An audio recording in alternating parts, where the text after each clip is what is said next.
आज की वीडियो बहुत महत्वपूर्ण होने वाली है, खास तौर पे उनके लिए जिनके पुत्र व पुत्रियों का विवाह योग नहीं बन पा रहा है या फिर विवाह में शादी में समस्याएं उत्पन्न होती जा रही हैं। कभी कभी तो इतना हो जाता है कि रिश्तेदारी बंद कर भी टूट जाता है या रिश्ता टूट जाता है।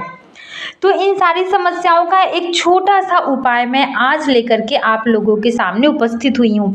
तो वो सभी माताएं बहनें जिनके पुत्र व पुत्रियों का विवाह योग नहीं बन पा रहा है, वह यह एक छोटा सा उपाय करके अपनी समस्याओं से मुक्ति पा सकती हैं। लेकिन यह उपाय तभी वो करेंगी जब पूरे मन व श्रद्धा से करेंगी। एक काम करना है यह सोचकर अगर वह यह उपाय करेंगी तो मैं उसकी गारंटी नहीं लेती हूँ कि वो उनका मनोकामना जो है, जिस मनोकामना से वह यह कार्य कर रही हैं, वो सिद्ध ही हो। कोई भी कार्य कर रही हैं, अगर आप पूरे मन से, श्रद्धा से, भक्ति भाव से करेंगी तभी उस कार्य का शक्ति सिद्ध जो भी होता है वह हमें प्राप्त होता है, अन्यथा वह निश्चय निष्फल ही हो जाता है। तो यह कार्य आप पूरे श्रद्धा व भक्ति से करिएगा, आपका कार्य 100% आपको इसका फल अवश्य मिलेगा।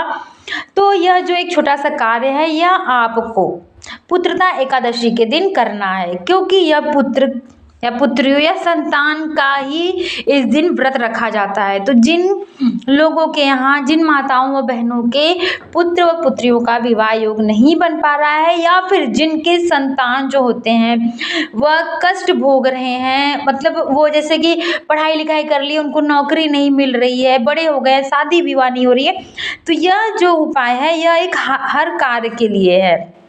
आप इसको, ये नहीं है कि आप शादी विवाह के लिए ही करेंगे, आप इसको उनके नौकरी के लिए भी कर सकती हैं, या फिर उनके बच्चे नहीं हो रहे हैं आप यह उसके लिए भी कर सकती हैं। तो चलिए बिना वक्त गवाए फटाफट से जो है वो वीडियो स्टार्ट करते हैं और आप इसको पूरे मन से व ध्यान से सुनिएगा और इस उपाय को अवश्य करिएगा, तभी आपको इसका लाभ मिलेगा जब आप इसको पूरे मन व श्रद्धा के साथ करेंगे। और ऐसा नहीं है कि जिनका शादी विवाह नहीं हो रहा है वो भी यह कार्य कर सकते हैं, उनकी माताएं व बहनें ही नहीं, वो स्वयं भी यह कार्य कर सकते हैं। क्योंकि कभी कभी क्या होता है कि कुछ लोग हॉस्टल में या फिर कहीं जॉब के लिए बाहर रहते हैं, तो उनकी माताएं बहनें उनके साथ नहीं रहती है ना, तो वो खुद से ये कार्य कर सकते हैं। तो अब करना क्या है, चलिए प्रारंभ करते हैं आपको बताना। तो देखिए, पुत्रदा एकादशी के दिन आपको प्रातःकाल स्नान करना है। पुत्रदा एकादशी का जो व्रत रखते हैं वो तो यह प्रक्रिया जो है, उपाय है, उस दिन कर लेंगे। और जो लोग व्रत नहीं रखते हैं एकादशी का, वह यह उपाय गुरुवार के दिन यानी कि बृहस्पतिवार के दिन कर सकते हैं, उसमें कोई भी दो राय नहीं है।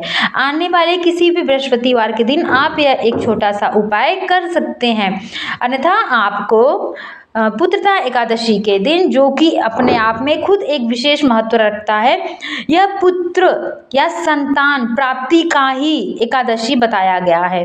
तो उस दिन अगर आप इसे करेंगे तो आपको दूना चौगुना फल की प्राप्ति होगी। तो चलिए अब शुरू करते हैं। तो करना क्या है कि पुत्रदा एकादशी के दिन प्रातःकाल आपको स्नान करना है। स्नान के पानी में थोड़ा सा आपको हल्दी डाल देना है। उससे क्या होगा कि आपका तन मन हर चीज पवित्र हो जाएगा, पूजा करने योग्य बन जाएगा। फिर आपको क्या करना है कि अपने लिए पूजा की थाल लगा लेना है और स्नान के बाद आपको पीला वस्त्र ही धारण करना है। विशेष रूप से ध्यान दीजिएगा कि आपको पीला वस्त्र धारण करना है। तो आप फिर पूजा की थाली लगा लीजिए। पूजा की थाली में आपका सब कुछ वही कुछ रहेगा जो कि पूजा के लिए रहता है। आपको उसमें अलग से क्या रखना है, 5 हल्दी का गांठ रखना है। जो खड़े हल्दी आते हैं ना, वो गांठ आपको रखना है। वो बिल्कुल स्वच्छ होना चाहिए, ऐसा ना हो कि आपका किचन में या रसोई घर में यूज़ हो रहा है, आप वही रख लें। आप बाजार से साफ सुथरा 5 हल्दी का गांठ अवश्य मंगा लीजिएगा पूजा के लिए।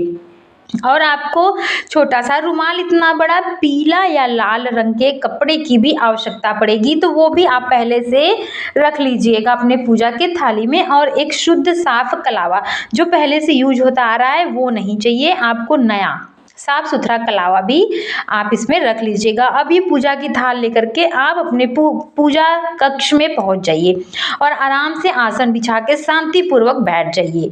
अगर आप बैठ के पूजा करते हैं तो बैठ जाइए, अन्यथा अगर आप ऐसे ऊपर मंदिर वगैरह रखे हैं तो आप खड़े होकर भी पूजा कर सकते हैं। फिर आपको भगवान विष्णु की विधिवत पूजा करनी है। जैसे भी आप पूजा करते हैं उस ढंग से आप पूजा कर लीजिए। पूजा करने के बाद अब जो ये 5 हल्दी की गांठ है, अब इनकी क्या करना है इनके साथ वो मैं आपको बताने जा रही हूँ, तो ध्यान से सुनिएगा और ना हो तो एक पेन कापी लेकर के लिख भी लीजिए, ताकि आपका एक भी कुछ भी चीज़ मिस्टेक ना हो सके। तो आपको पूजा आरती करने के बाद आपको एक हल्दी का गांठ उठाना है और भगवान श्री हरि विष्णु के चरणों में रख देना है और बोलना है पितृदोष। मतलब कि जो आपके ऊपर पितृदोष है या उस दोष को मिटाने के लिए यह गांठ आप भगवान श्री हरि विष्णु के चरणों में रख रहे हैं, यह आपको रखना है बोल के। तो आपको प्रथम गांठ रखना है पितृदोष बोल के, दूसरा गांठ रखना है कुंडली दोष बोल के, फिर तीसरा गांठ उठाना है और भगवान श्री हरि विष्णु के चरणों में रखना है मांगलिक दोष बोल के, चौथा गांठ उठाना है और श्री हरि भगवान विष्णु के चरणों में रखते हुए बोलना है नजर दोष। जो भी नज़र इत्यादि हो, कभी कभी होता है कि नज़र लग जाता है तो शादी विवाह में बाधाएं उत्पन्न होने लगती हैं, तो ये आपको चौथा गांठ रखना है नज़र दोष बोलकर। ठीक है, 5वां गांठ उठाना है और रखना है अन्य दोष। अन्य प्रकार के जितने भी दोष हों, जितने भी पाप आपने किए हैं वो सारे मिट जाएं, यह बोलकर आपको श्री हरि विष्णु भगवान के चरणों में 5वां गांठ भी रख देना है। उसके बाद आपको प्रार्थना करना है, क्षमा याचना मांग लेना है। फिर आपको क्या करना है, इन 5 गांठ को जो आपने शुद्ध साफ कलावा लिया है उनमें एक एक करके बांध लेना है।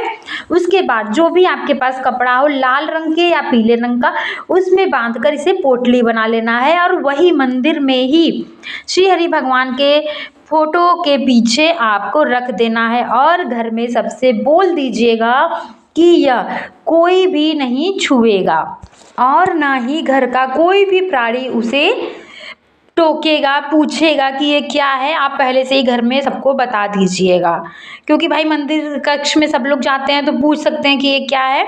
आपको इतना कर लेना है। उसके बाद आपको क्षमा याचना मांग करके अपने मंदिर से आप बाहर आ जाइए। फिर देखिए मात्र 1 महीनों के अंदर कैसे आपने जो यह किया है ना, उस समस्या का निवारण आपको मिल जाएगा। 100% प्रूफफुल यह उपाय है, बशर्ते आपको कोई यह उपाय करते हुए देखे ना और टोके ना। इस बात का विशेष रूप से ध्यान दीजिएगा। ये वीडियो देखने के लिए आप सभी का बहुत बहुत धन्यवाद। अगर आपने यह वीडियो देखा है और यह उपाय करने के बाद अगर आपकी समस्या दूर हो जाती है तो कमेंट में श्री हरि भगवान विष्णु की जय अवश्य लिखकर हमें सूचित करिएगा। जय माता दी।